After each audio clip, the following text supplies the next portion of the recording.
উপরে আমরা ঈসা আলাইহিস সালামের কেসা আমরা শুনি নাই গত সপ্তাহে, যে ঈসা আলাইহিস সালামের ব্যাপার নিয়ে তারা শোরগোল করেছে, ইন্নাকুম মা তা'বুদুনা হাসাবু জাহান্নাম, তোমরা এবং তোমরা যাদের ইবাদত করো তারা জাহান্নামের জ্বালানি হবে। তাহলে ওরা তাহলে তো সাবাস, আমরা তো আমাদের কোনো দুঃখ নাই, ঈসা আলাইহিস সালামের ইবাদত করে খ্রিস্টানরা, যে খ্রিস্টানরা এবং ঈসা আলাইহিস সালাম একসঙ্গে আগুনে থাকবে, আমরাও থাকবো, তা কোনো আপত্তি নেই, খুব খুশি। তো এই কথার জবাবে আল্লাহ কি বলছেন, যে ওরা শুধু ঝগড়ার জন্য কথা বলে, ওরা জানে যেখানে ইন্নাকুম মা তা'বুদুন, এই মা মানে মা দ্বারা কি বোঝায়, জড় পদার্থ, আর মান দ্বারা জ্ঞানী।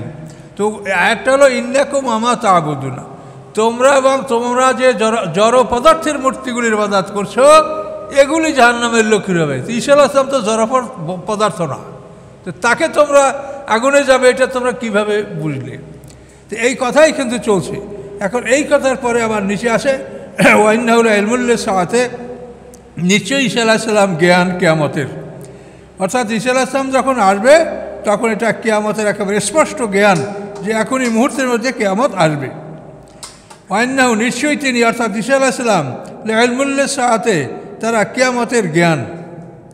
ফালা তামতারুন্না বিহা, অতএব তোমরা কিয়ামত সম্পর্কে সন্দেহ পোষণ করো না, ওয়াত্তাবিউন, তোমরা আমার আনুগত্য করো।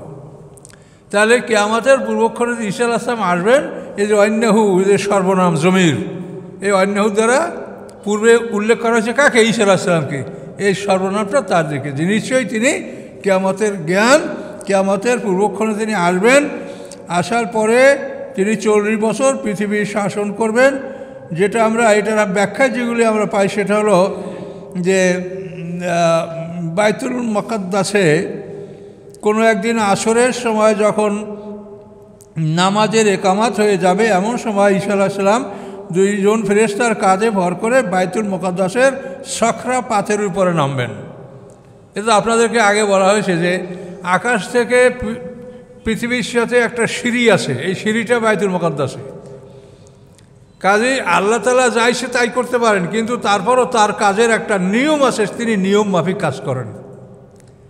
ওয়ালান তাজিদা লিসুন্নাতিল্লাহি তাহবিলা, আল্লাহর যে কর্মধারা, তো আল্লাহ কিভাবে কি করবেন সেটারও একটা কর্মধারা আছে, এটা আল্লাহ তাআলা পাল্টান, ওইভাবেই করেন।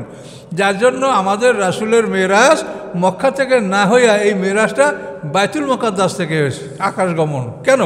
তো সিঁড়িটা ওখানে আছে আকাশের সাথে, যেটা আমাদের চোখে অদৃশ্য, এই সিঁড়িটা বাইতুল মুকাদ্দাসের সখরা পাথরের সাথে এই সিঁড়িটা সংযুক্ত।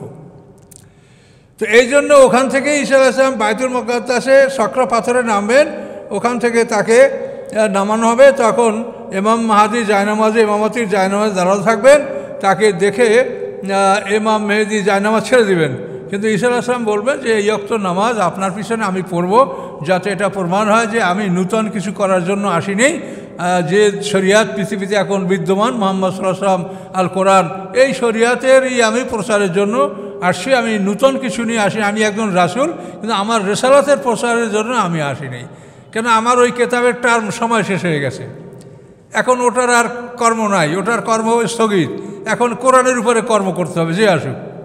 এই জন্য ঈসা আলাইহিস সালাম ওই ওয়াক্ত নামাজ ইমাম মাহাদির পিছনে আদায় করার পরে তারপর তিনি নিজে ইমামতি করবেন এবং সেনাপতির দায়িত্ব পালন করবেন। এভাবে তিনি 40 বছর পৃথিবীতে অবস্থান করবেন, তিনি বিবাহ করবেন, তার ছেলে মেয়ে হবে এবং 40 বছর পার হওয়ার পরে তিনি ইন্তেকাল করবেন। এটা আমরা কোরআন হাদিসের ব্যাখ্যায় মোটামুটি সংক্ষিপ্ত কথা আপনাকে বললাম। তো ইমাম মাহাদি আসার সম্পর্কে কোরআনে ওরকম কোনো ইঙ্গিত নেই, তবে বহু হাদিস আছে এটার পিছনে। তো আমরা মনে করি এটা হতে পারে, অসম্ভব কি, একজন মেহেদি যিনি শতপথপ্রাপ্ত একজন ইমাম। আমরা তো এখন পৃথিবীতে মুসলমানদের নেতৃত্বের অভাবে আমরা ভুগছি, মুসলমান কি কম আছে পৃথিবীতে? কিন্তু যারা আসে তারা নেতৃত্বে কেউ নাই। কাজে এই জন্য নেতৃত্বের জন্য আমাদের মাঝে ইমাম হয়তো আল্লাহ তাআলা পাঠাতে পারেন। এবং এ ব্যাপারে হাদিসে আসে যে ইমাম মাহাদি যিনি আসবেন তার নাম হবে মোহাম্মদ, পিতার নামে আবদুল্লাহ এবং সে কুরাইশ বংশের সন্তান হবে, এভাবে আল্লাহ রসুল হাদিসে বর্ণনা করেছেন।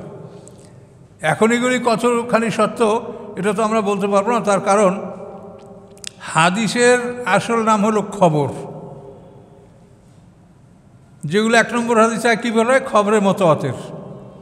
তারপর 2 নম্বর যেটা, সেটাকে বলে খবরে মশহুর। 3 নম্বর যেটা হলো খবরে ওয়াহিদ। তো হাদিসকে খবর বলছে, তো আমি তো বলিনি, যারা মুহাদ্দিসিন যারা হাদিস সংকলন করছেন তারা হাদিসের নাম দিয়েছে কি খবর। এখন খবর দ্বারা এলমে ইয়াকিন অর্জন হয় না, খবর দ্বারা নিশ্চিত জ্ঞান অর্জন করা যায় না।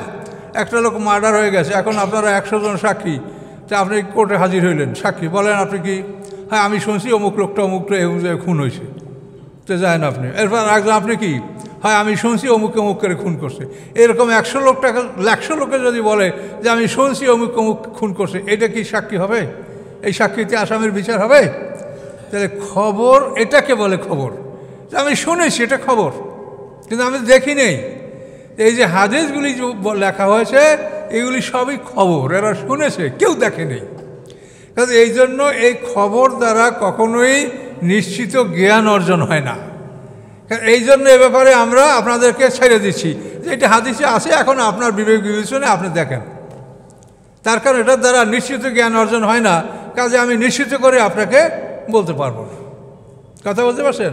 অথচ সমাজের আমরা এক শ্রেণীর লোক এমন আছি যারা হাদিসকে কোরআনের চাইতেও গুরুত্বপূর্ণ মনে করেন। আসলে সব ক্ষেত্রে হলো জ্ঞানের অভাব। আমরা রাসূলের হাদিসকে মানা আমি তো মনে করি যে আমাদের রাসূলের কথা মানা আমাদের জন্য ফরজ। তার কারণ আল্লাহ রাসূলের আনুগত্য করতে বলছেন কোরআন পাকে 40 বার, 19 বার বলছেন আতিউল্লাহ আতিউর রাসূল, আল্লাহ এবং রাসূল দুজনে একসঙ্গে, আর 21 বার বলছেন খালি রাসূলকে, রাসূলের আনুগত্য করো। তো কাজে আনুগত্য করতে হলে তার কথা না শুনলে আপনি আনুগত্য কী করে করবেন? কাজে রাসূলের কথা তো আমরা শুনতে হবে, কিন্তু সেই কথা কোনটা সেইটাই তো আমরা খুঁজে পাচ্ছি না। কথাগুলি যখন কোরআনের সাথে আমরা ঢালাও করি তখন মিলে না, যেগুলো মিলে না সেগুলো আমরা বাদ দিচ্ছি, আর যেগুলি মিলে সেগুলোকে আমরা কঠিনভাবে আমরা পালন করার চেষ্টা করছি। এরপরে আপনাদের কাছে আরও কোনো ভালো জ্ঞান কৌশল থাকলে আপনারা অবলম্বন করতে পারেন। কোরআন তো আমার একার না, আপনাদের সবাই সমান। আমরা তো সবাই এই কোরআনের জন্য, আমরা আল্লাহর গোলাম, রাসূলের উম্মত, আমরা সবাই আমরা এই কোরআনের জন্য আসি, যাতে আপনারা সবাই মেহনত করতে পারেন। তো এখন বুঝতে পারছেন ওয়াইন্নাহুলা ইলমুল্লিস সাআতে, এবং নিশ্চয়ই ঈসা আলাইহিস সালাম কিয়ামতের জ্ঞান। ফালা তামতারুন্না ভাইয়া, তোমরা কিয়ামতের ব্যাপারে সন্দেহ পোষণ করবে না। অত্তাবিউন, তোমরা আমার আনুগত্য করবে। হাযা সিরাতুম মুস্তাকিম, এবং এইটি হচ্ছে সরল পথ। রাসূলের আনুগত্য করা এটাই হচ্ছে সরল পথ বা সিরাতুল মুস্তাকিম। এখানে দেখেন অত্তাবিউন অর্থাৎ রাসূল আমার আনুগত্য করো। ওয়ালা ইয়াসুদ্দান্নাকুমুশ শাইতানু, তোমাদেরকে যেন বাধা না দেয়, ফিরিয়ে না রাখে শয়তান। ইন্নাহু লাকুম আদুব্বুম মুবিন, নিশ্চয়ই শয়তান তোমাদের প্রকাশ্য শত্রু।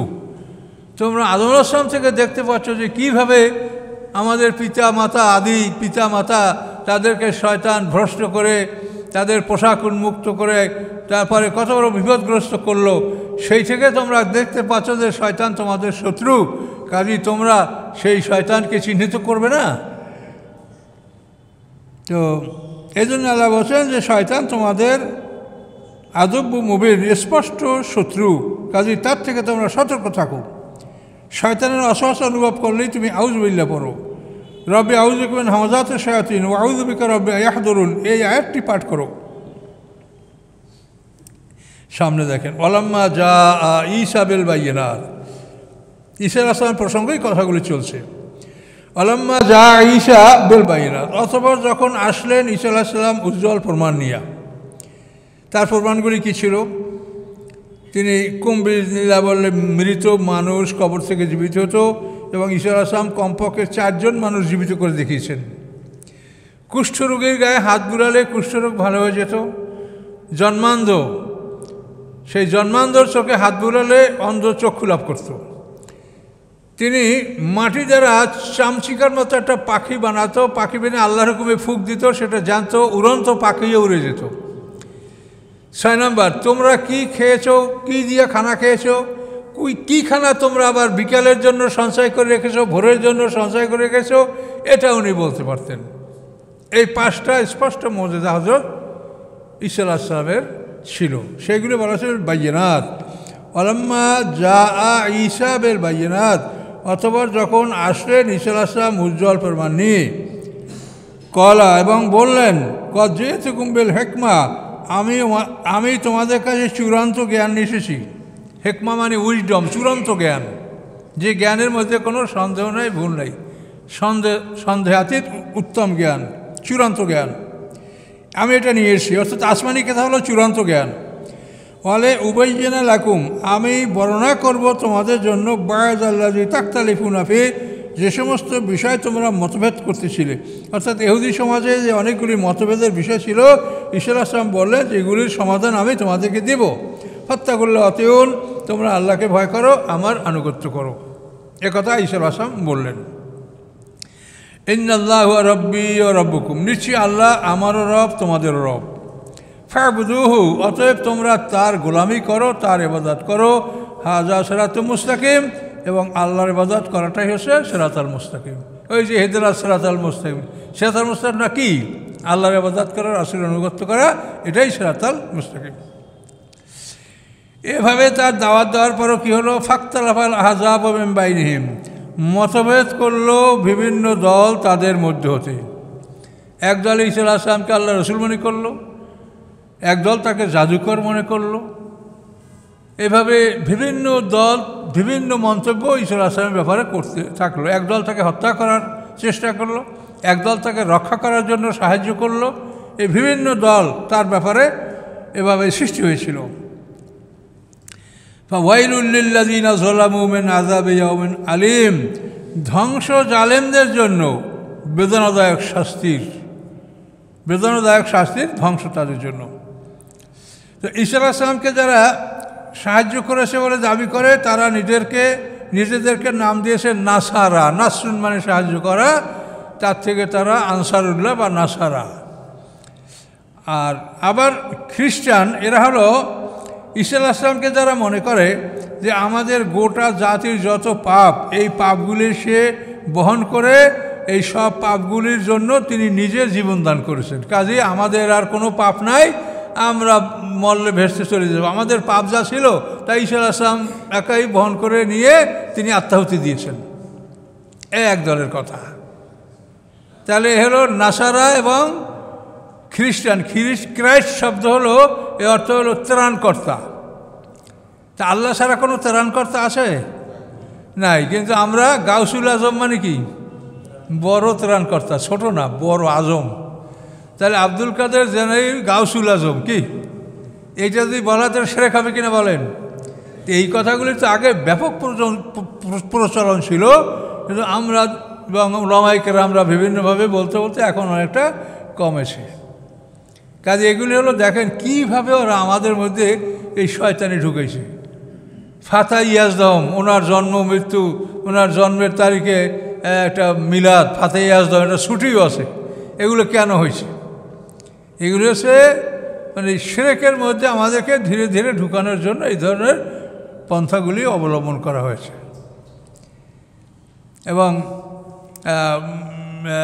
এগুলি হচ্ছে মানে ঈসা আলাইহিস সালামকে যেভাবে ওরা ত্রাণকর্তা মনে করে, আমরা গাউসুল আজম আব্দুল কাদের জিলানীকে সেরকম যদি আমরা ত্রাণকর্তা মনে করি, তাহলে ওদের সাথে আমরা এক হয়ে গেলাম। এভাবে কিন্তু ওরা এই জিনিসগুলো চিন্তা করছে যে আব্দুল কাদের জিলানী গাউসুল আজম। আব্দুল কাদের জিলানী তো মানে 400 হিজরির মানুষ, সে তো সাহাবি তাবিন তাবত তাবিন কিচ্ছু চোখে দেখে নেই। 400 হিজরিতে তার জন্ম। তো এই জন্য এই সমস্ত বিষয় আপনাদের জ্ঞান অর্জন করতে হবে এবং বিষয়গুলি ভালো করে বুঝতে হবে।